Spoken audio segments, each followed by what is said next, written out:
லசந்தவின் கொலை தொடர்பில் புதிய விசாரணைக்கும் தயார், குற்றப்பத்திரத்தை மீள தாக்கல் செய்வது குறித்தும் ஆராய்வோம், சபையில் பிரதமர் ஹரிணி அமரசூரிய தகவல் என்பதாக பிரதான தலைப்புச் செய்தியை வீரகேசரி பத்திரிகை வழங்குகிறது. அதேபோல் லங்காதி பத்திரிகை தாத்தாட்ட யுக்தியை இட்டுக்கரணவா லசந்தகே துவட்ட அகமித்தினியகின் பிலித்துராக் என்பதாகவும் அந்த செய்தி இன்றைய தினம் லங்காதி பத்திரிகையிலும் பிரதானமாக இடம்பெடுத்திருப்பதை நாங்கள் காணக்கூடியதாக இருக்கிறது.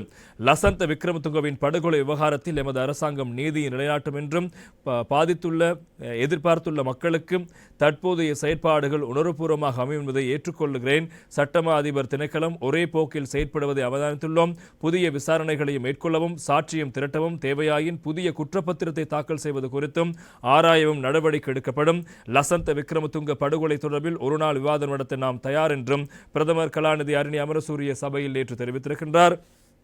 பாராளுமன்றத்தில் நேற்று வெள்ளிக்கிழமை நடைபெற்ற அமர்வின் போது படுகொலை செய்யப்பட்ட பத்திரிகை ஆசிரியர் லசந்த விக்ரமதுங்கவின் மகள் அரசாங்க தரப்புக்கு அனுப்பி வைத்துள்ள கடிதம் மற்றும் லசந்த விக்ரமதுங்க படுகொலை விசாரணைகள் தொடர்பில் சிவில் தரப்பினர் முன்னெடுத்துள்ள போராட்டங்கள் குறித்து உரையாற்றிய ஸ்ரீலங்கா முஸ்லிம் காங்கிரஸ் தலைவரும் பாராளுமன்ற உறுப்பினர் ரவுப் ஹக்கீம் படுகொலை செய்யப்பட்ட லசந்த விக்ரமதுங்க தொடர்பில் பத்திரிகைகளில் பிரதானமான செய்திகள் வெளியாகி இருக்கின்றன. இதற்கு சட்டமாதிபர் திணைக்களம் பொறுப்பு கூற வேண்டும். தேசிய மக்கள் சக்தியின் தேர்தல் விஞ்ஞாபனத்தில் லசந்த விக்ரமதுங்க உட்பட பல படுகொலைக்கான நீதி தொடர்பில் குறிப்பிடப்பட்டிருக்கிறது. சட்டமாதிபர் திணைக்களத்தை அடிப்படையாக கொண்டு தற்போது பிரச்சனை தோற்றம் பெற்றிருக்கிறது. சட்டமாதிபர் திணைக்களத்தில் சிறந்த அதிகாரிகள் இருக்கிறார்கள். இருப்பினும் ஒரு சில பிரச்சனைகள் காணப்படுகின்றன. படுகொலை செய்யப்பட்ட லசந்த விக்ரமதுங்க விவகாரம் தேசிய பிரச்சனையாகவே பார்க்கப்படுகிறது. ஆகவே இவ்விடயம் தொடர்பில் முழு நாள் விவாதத்தை நடத்த வேண்டும். ஏனெனில் எவ்வாறான பிரச்சனைகள் இனி தோற்றம் பெறக்கூடாது. இதற்கு எழுந்து என்பதாக ரவுப் ஹக்கீம் அவர்கள் நேற்று தினம் கேள்வி எழுப்பினார். இதற்கு எழுந்து பதிலளித்த பிரதமர் ஹரிணி அமரசூரிய படுகொலை செய்யப்பட்ட லசந்த விக்ரமதுங்கவுக்கும் அவரது குடும்பத்தாருக்கும் நீதி கிடைக்க வேண்டும் என்ற நிலைப்பாட்டில் நாம் என்றும் உறுதியாக இருக்கின்றோம். லசந்தவின் மகளான அஹிம்சா விக்ரமதுங்கம் அனுப்பி வைத்த கடிதம் எனக்கு கிடைத்திருக்கிறது. அந்த கடிதத்தில் குறிப்பிடப்பட்டுள்ள விடயங்களை பார்த்து வேதனையடைந்தேன். அதிக அளவில் கரிசனை கொண்டுள்ளேன். பதில் கடிதம் அனுப்புவதற்கான நடவடிக்கை எடுத்திருக்கின்றேன். நீதிமன்றம் சட்டமாதிபர் திணைக்களம் என்பன நீதியை நிலைநாட்டுவதற்காகவே செயற்படுகின்றன. அதற்கான சூழலை அரசாங்கம் ஏற்படுத்தி கொடுக்கும். சட்டமாதிபர் திணைக்களத்தில் சிறந்த அதிகாரிகள் இருக்கிறார்கள். இருப்பினும் திணைக்களம் ஒரே போக்கில் செயற்படுகிறது. இவ்விடயம் தொடர்பில் விசேட கவனம் செலுத்தி இருக்கின்றோம்.